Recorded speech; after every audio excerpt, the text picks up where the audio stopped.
Welcome to this episode of Discuss with Gus. As you can see, we're back in the office this week.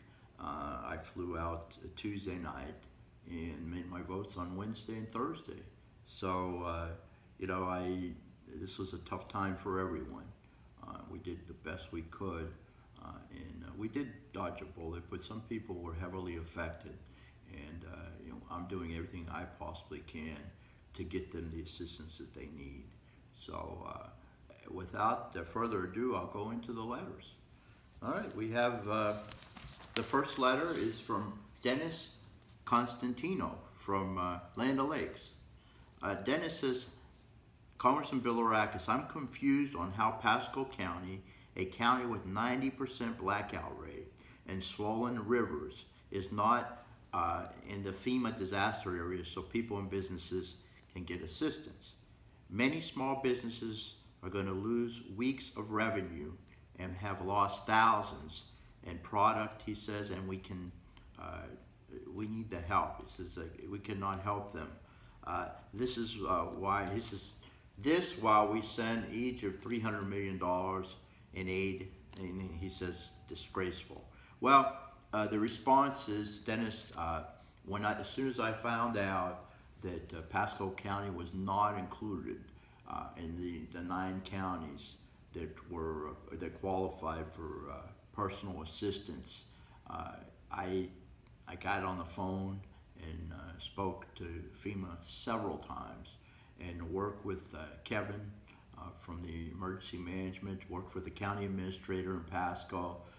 We kept calling and calling, and the evidence was submitted, and we got Pasco County to qualify for the individual assistance under the National Emergency Declaration that the President signed. So we were very successful in getting that done within a day or so. Everyone, let me give you some information here. It might be good.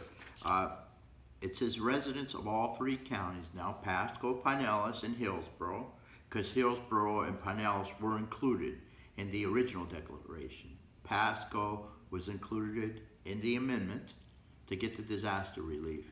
So residents of all 3 counties can now make claims for individual assistance through FEMA by visiting www.disasterassistance.gov or by calling 1-800-621-3362. And again, if you have any problems with this process, please call my office at 727-232-2921. And the offices were closed for a couple of days, but we're back on, at least in Newport Richey. We'll be back in our office in Tarpon Springs on Monday. But you can call that number, 727-232-2921, and we'll do everything we can to assist you. All right, next we have Robert Robatelli, I believe that's how you pronounce it, from Dunedin. He says, Congressman Bilirakis, as a realtor and a constituent, I urge you to act quickly to avoid a shutdown of the National Flood Insurance Program, NFIP, which is set to expire on September 30th, 2017. Specifically, I want you to support a comprehensive reauthorization that allows the NFIP to remain in effect past the current September 30th, 2017 deadline. Comprehensive reform needs to make critical improvements to the NFIP, including increased funds for mitigation activities, caps on overall premium increases, improved claims and mapping processes, as well as removing hurdles for more private market participation in the flood insurance market.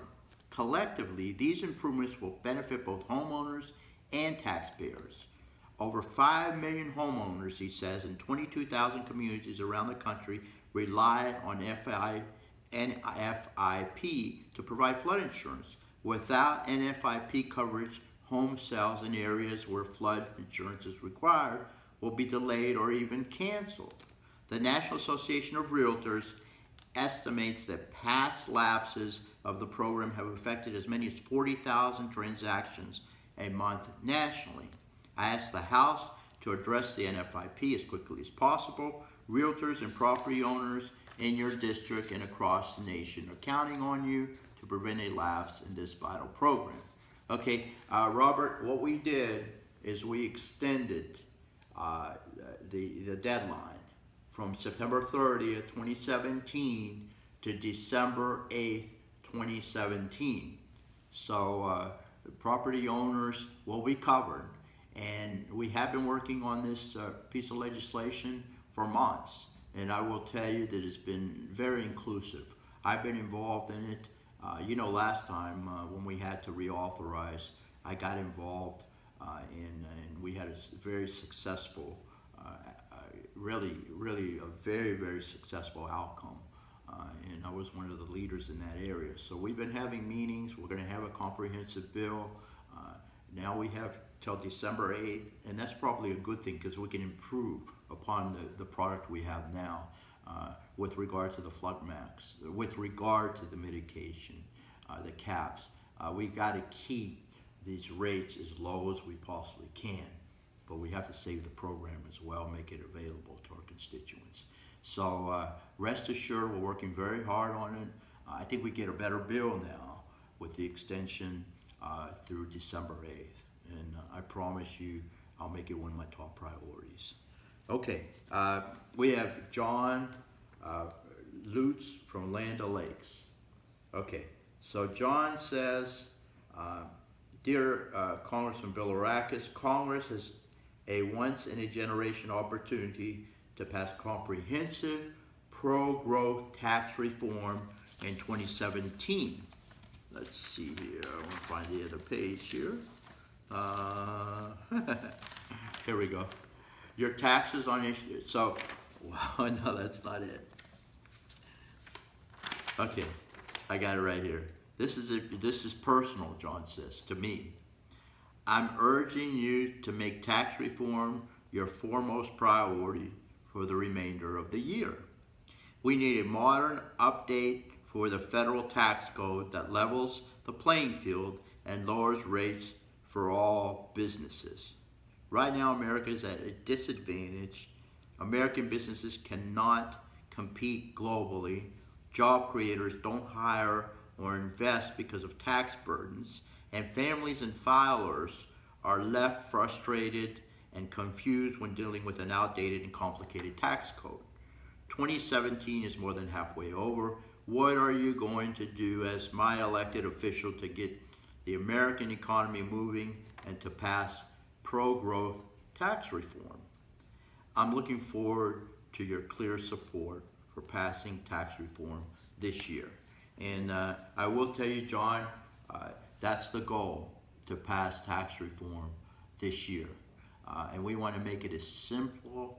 You want to file your return. We want you to file your return on a postcard, as opposed to having to go to a CPA and getting it done by a CPA. We want to make it simple and fair.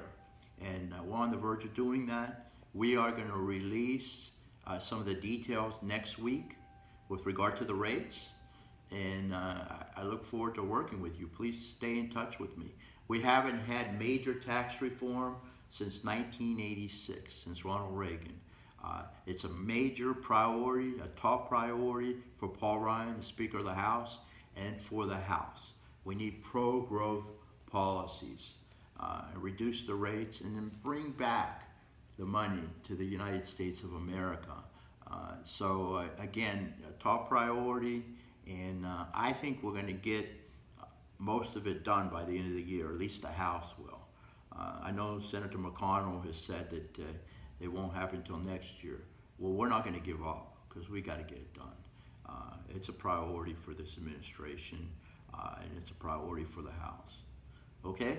Well, thank you very much. I'll tell you this week, what I did is I passed a bill that will increase the penalties, the civil and criminal penalties on Medicare and Medicaid fraud. So they haven't been updated in 20 years. So I passed a bill out of subcommittee, the healthcare subcommittee, to increase the penalties for anybody that commits Medicaid or Medicare fraud. and it passed in a bipartisan fashion. So actually, Kathy Castor from Tampa is a co-sponsor of my bill. And then just today, we had a hearing, and I spoke and asked questions with regard to Alzheimer's. Alzheimer's affects so many people, not just in our district, but around the world. And we want to make sure we detect it sooner. And as a matter of fact, my father, and this was brought up today, he passed some legislation called Welcome to Medicare. And where you get, Medicare allows you, before you go to Medicare, get on Medicare, now Medicare will give you a free checkup and detect if there are any problems. And one of the ladies that testified said that we need to screen mental health as well, because if you catch the Alzheimer's at an early stage, you can prevent the progression in a lot of cases. So a lot of research is going into it, a lot of dollars, federal dollars, and I'm really, I'm part of the caucus, and I'm working really hard to get some answers, cures and treatments. So we also made a speech today before the children's cancer group that came up to DC to see us. So please keep the emails coming, and let us know if we can be helpful.